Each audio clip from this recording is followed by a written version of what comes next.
কোনো কোর্স না কিনে আমি কিভাবে নিজে নিজে ইংরেজিতে কথা বলে শিখেছি, আজকের এই ভিডিওতে আমি সেটা শেয়ার করতে যাচ্ছি। প্রথমে বলে রাখি, আমি সম্পূর্ণ নিজে নিজে শিখেছি, কোনো কোর্স কিনি নাই। তো আপনারা যারা নিজে নিজে শিখতেছেন তাদের জন্য এই ভিডিওটা হেল্পফুল হতে পারে। তো চলেন শুরু করি। আমার শেখার যাত্রাটাকে আমি তিনটা ভাগে ভাগ করব। একটা হচ্ছে 0 স্টেপ, অ্যান্ড দ্বিতীয়টা হচ্ছে 1 স্টেপ, অ্যান্ড তৃতীয়টা হচ্ছে 2 স্টেপ। 0 স্টেপ বলতে আমি কি বোঝাচ্ছি, ওই সময় ধরেন আমার ইংরেজি শেখার যাত্রাটা শুরু হয়েছিল যেভাবে, আমি যদি বলি, আমার বড় ভাই একটা বুক কিনছিল, সেইটায় সম্ভবত 70টা স্ট্রাকচার ছিল এবং কিছু বাক্যের বাংলা অর্থ ছিল। তো ওই 70টা স্ট্রাকচার আমি প্রতিদিন 10টা করে স্ট্রাকচার পড়তাম, বাট 3টা করে উদাহরণ ছিল, বাট আমি খালি পড়তাম এভাবে 3 মাস চলে গেল। আপনাদের অবিশ্বাস্য মনে হলো, এটাই সত্য। এরকম পড়তে পড়তে বাট আমি কিছু বুঝতে পারতেছি না। আমি শুধু ওই 3টা বাক্য ছাড়া আর কোনো কিছু বলতে পারতেছি না। তখন হচ্ছে কি একটু ইউটিউবে ঘাটাঘাটি করলাম, এবং ওই টাইমে দয়াল দাদার ভিডিও দেখে আমি খুবই অনুপ্রাণিত হয়ে গেছিলাম। তো তখন থেকে ইউটিউবে ঘাটাঘাটি করলাম, অ্যান্ড ইউটিউবে শাফিন স্যার, শোভন স্যার, তারপরে রাহাত স্যার, এনাদের ক্লাসগুলো করা শুরু করলাম। অ্যান্ড তখন থেকে আর কি আমার 0 স্টেপ থেকে 1 স্টেপে আসতে শুরু করলাম।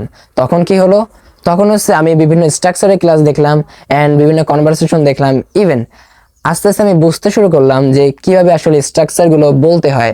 আমি এর আগে শুধু 3টা বাক্য জানতাম, স্ট্রাকচারটা পড়তাম বাট বুঝতাম না। আর এরই ফাঁকে ফাঁকে আমি একটা কাজ করতাম, আমার একটা গ্রামার বুক ছিল, যেইটা আমি টেন্স সম্পূর্ণ নিজে নিজে পড়ে কভার করে ফেলছিলাম। এভাবে আমি পড়তাম প্রতিদিন, বাট বুঝতাম না কিছু, বাট আমি কন্টিনিউ করেছিলাম। এই জন্য পরবর্তীতে কি হয়েছিল, পরবর্তীতে আমি সেন্টেন্স স্ট্রাকচারগুলো কিভাবে নিজের প্র্যাকটিক্যাল লাইফে কাজে লাগাতে হয় সেগুলো শিখেছিলাম। অ্যান্ড তারপরে আস্তে আস্তে অল্প শিখতে শিখতে, প্রতিটা সেন্টেন্স স্ট্রাকচার শিখতে শিখতে, তখন আমি আর কি মোটামুটি একটা পর্যায়ে চলে গিয়েছিলাম। কিন্তু তখনও আমার একটা সমস্যা ছিল। সে সমস্যাটা হচ্ছে, আমি মনে মনে কথা বলতে পারি, বাট যখন মুখ খুলতে যাই তখন আর কি কোনো কিছুই পারি না।